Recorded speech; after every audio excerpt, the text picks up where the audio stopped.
My good friend Eric went to Hawaii as a pastor. And I gotta tell you, on cold mornings like this, I think that maybe he got the better deal. Back in September, I went out. I spent just a couple days with him as he was installed as pastor. And now I'm watching the Hopper app on my phone so that I'll know when the airfare drops, so that my family and I can take our summer vacation out there. It was really, several of you I expect have been to Hawaii at one point or another, yes?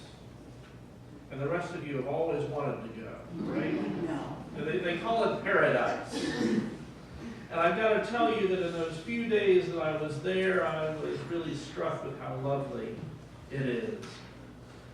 But I also was struck by another thing.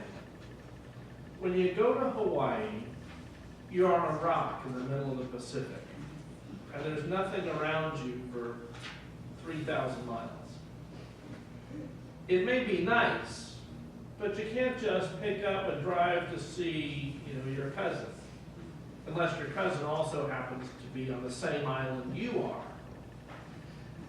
There's a phenomenon that people who live on islands often discuss called rock fever, which is that sense of, as nice as it is, you're trapped. You can't get off, you can't go somewhere else easily.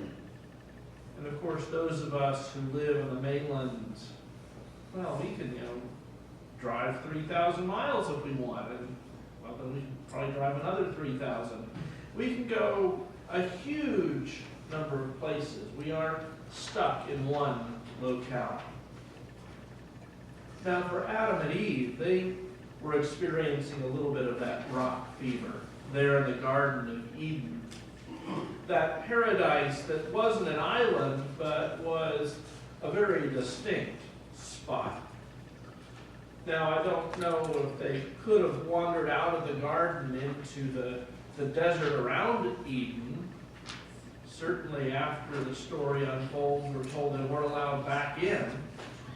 But they were in this perfect spot, in this idyllic location, and that was all they had. It's an interesting story from the Hebrew Scriptures. How Adam was there and suddenly God appears to him and says, "You seem lonely. Here, have an aardvark." It didn't go so well then either. And so we have the story as it's told in Genesis of God taking Adam's rib and creating the woman to be his partner. This, by the way, lest you get concerned with the historicity of Adam and Eve, is myth in its very best sense. It's the story told around campfires of how things came to be. It's the telling of holy story. Probably best if not taken too literally. Now, Adam and Eve hanging out together in their birthday suits were picking fruit from the trees and enjoying one another's company, and that serpent slithered up. Well, it didn't slither, because as the story goes, the serpent didn't slither. Not until later. So the serpent walks up and says, "Hey, Eve, is it true that God said that you can't eat this fruit from this one tree, that you can eat anything else, but not this one beautiful fruit? You can't eat this? And God said that to you?" Now, Eve knew that this serpent was crafty, but she was craftier, or so she thought. "Yes," she said, "God told us that we can't eat this fruit," which was true. "Nor can we touch it, or we'll die," which wasn't. "Surely you won't die," said the serpent. "Look, I'm not dead. And so Eve, caught in her misstatement, her prevarication, her lie, realized she was trapped. And she reached out and touched the fruit, and what do you know? Didn't die. Well, maybe if she could touch the fruit, she could eat it. And she picked it and took a bite. Hey, Adam, have some of this. I'm not dead. It's not poisonous, she said. And Adam came and ate as well. And their eyes were open, and they saw that they were naked, and whipped up some real quick fig leaves just to keep everything covered. It's a funny story, isn't it? This serpent who walks in and tempts the couple, who suggests to Eve that maybe she would like to try this beautiful fruit hanging on the tree. And how Eve takes a bite and then shares it with her husband. Now, the church latched hold of this story and told it in such a way, ladies, that you became the problem with the world. Right? Yeah, spinning it that Eve was the one who picked that apple. She was the one responsible for everything that ever went wrong after that. And by extension, well, sexism is justified. By the way, I'm not justifying sexism today. Now, both of them in this myth took their bite of the fruit. Both of them journeyed together in this discovery of their nakedness. Both of them got kicked out of the garden ultimately and had to make their way to the world. This isn't a story about one gender causing trouble for the other. Not even a little bit. But it's a story of how things came to be so difficult. A story of how we as humans face temptation and, more often than not, louse it up. That's Genesis for the day. In Matthew, we find another temptation story. This time, though, it's Jesus, not Adam and Eve.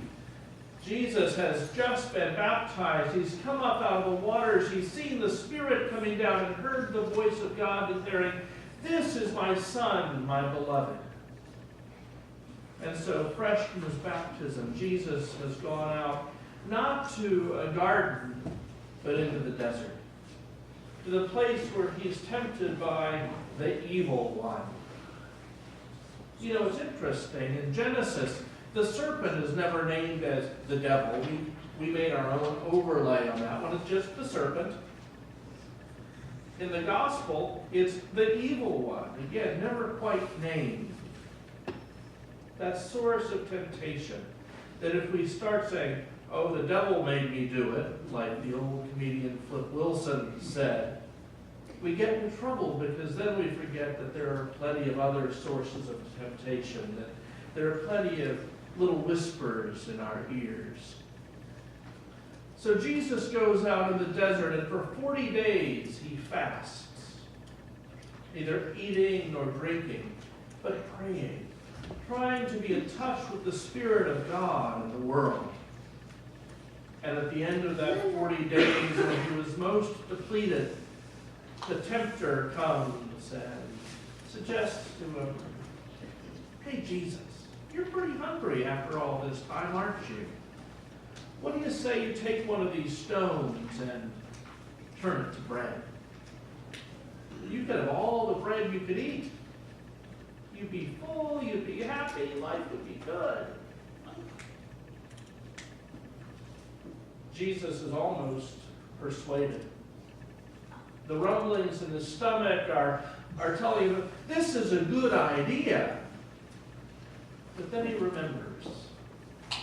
From growing up in the synagogue as a little boy, from hearing the scriptures read, he says, "It is written that we do not live by bread alone, but by every word that comes from the mouth of God. Jesus responds to the temptation to care only for himself and his own hunger by reaching to the power of Scripture. And so the next scene unfolds as the tempter takes him up to the top of the temple, to the top of the steeple, if you will, to look out and survey all of the kingdoms of the world. Look around. All of this can be yours if only you will fall down and worship me. And once more, Jesus resists the temptation, even though he could even say, that's a pretty good idea. I could be in charge of all of this, and I would do a great job as king of the world, and all of the people would do whatever I told them, so maybe it's worth it. But then he pauses and remembers. He reflects and he says, no, this isn't going to work. A third time, he's told, throw yourself down from the temple, and I will save you. Well, not me, really, says the tempter, but all those angels, you got to trust them, right? But once more, Jesus reaches to the words of Scripture. Don't put the Lord your God to the test. And so he's left alone as the tempter disappears until a more opportune time, as Matthew tells us. 3 different times Jesus faces temptation. 3 times he stands against it, using the words of Scripture that have become ingrained in his soul, that have become part of who he is, sharing the wisdom of the gathered community. We, of course, face temptation regularly. Now, I don't suspect there are too terribly many of us who found ourselves tempted to literally go and kill anybody this week. Hope not. Or to go and rob a bank. There are all these big things that don't really tempt us. We know they're wrong. They aren't things that we're likely to get in trouble with. It's always those little things. Kind of like the woman in the garden who was tempted to eat that perfectly nice bit of fruit. Who was tempted maybe even to make up a story about why she wasn't supposed to do it. Or Jesus turning the stones to bread, or leaping off of the temple, or bowing down to the tempter. Those are the things that get us into trouble, aren't they? Those little things, those temptations to look out for ourselves at the expense of others, those temptations to puff ourselves up and act as if we were something really special that maybe the nations of the world should take a look at. During the season of Lent, our Catholic sisters and brothers pause to mark it on Fridays especially as they abstain from eating meat. I've got to say, it's good to be Protestant.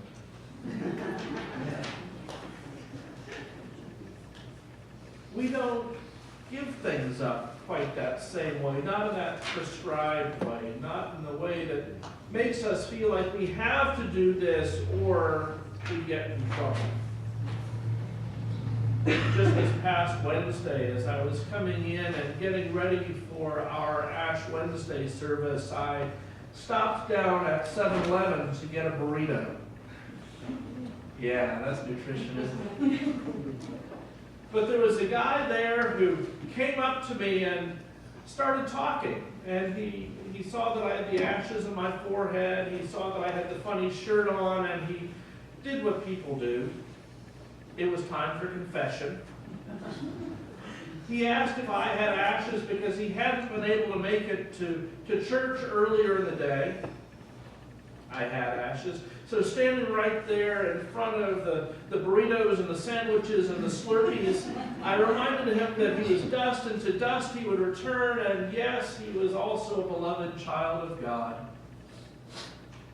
And he began to tell me about his father.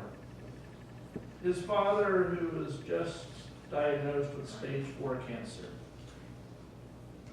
And I thought to myself, this is 7-Eleven, not the hospital. How is it that my hospital stuff is still going on? But he poured out his worry and his grief about his father. And then he said his father had invited him to come to dinner that night. And that his father was fixing chicken. And here was this Catholic young man who knew that on Ash Wednesday he wasn't supposed to eat meat, who was invited by his father to come and have dinner with something he wasn't supposed to eat. He had a dilemma, you see. And I looked at him and I said, look, let me be honest. First off, I'm not Catholic, so I'm not going to give you the priest's advice. But the holiness of this, I think, is that your father has invited you to dine with him. In a time that may be limited, eating chicken ain't going to kill you. And the look that crossed his face as he realized that there was grace and not just the rule about what he couldn't eat was touching. And I trust that he went and had a beautiful evening with his dad.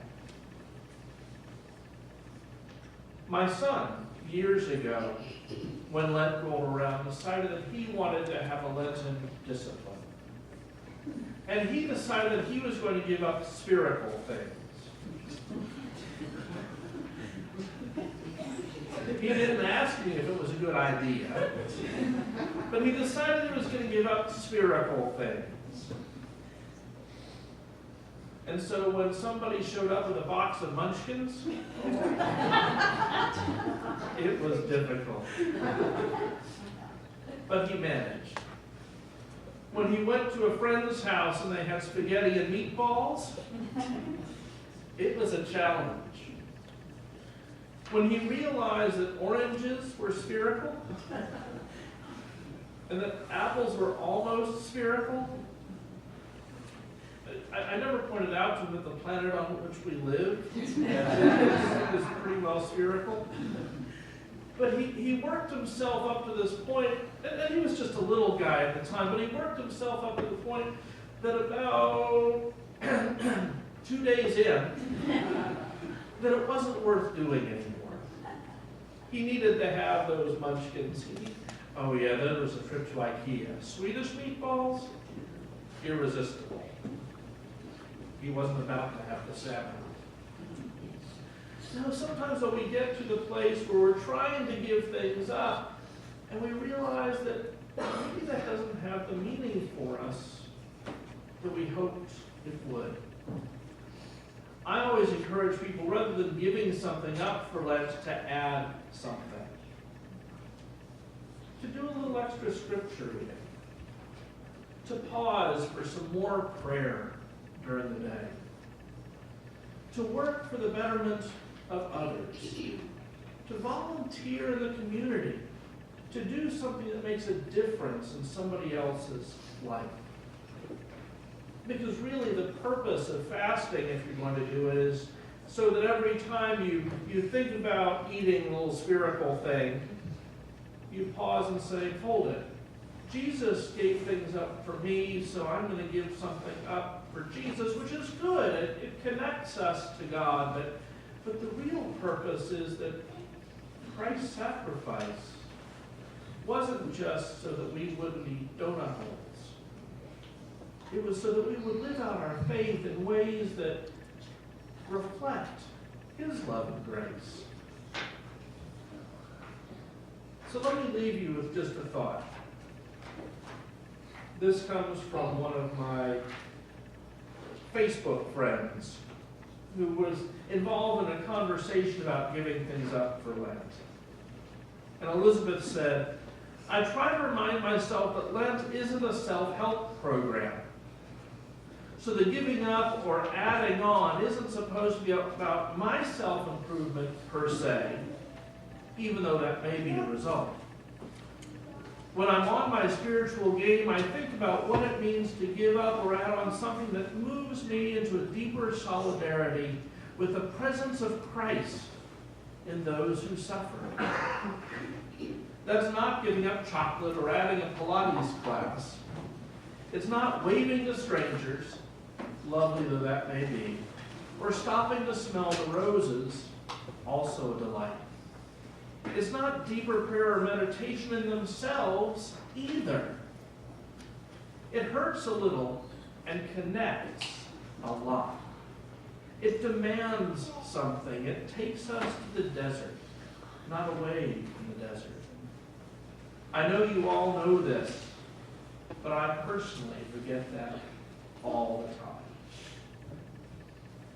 Elizabeth reminds us that our call isn't just to live in the garden. It isn't to care for ourselves, it's to go into the desert, to be among all the creepy crawlies, to be among the hungry and the thirsty, among the broken and hurting, and to share the grace of God. As we then live through this season of Lent, may we do so faithfully, with reflection, with intentionality, with grace, and with love. And as we do so, may we be blessed, as we experience the fullness of the season of preparation. Amen.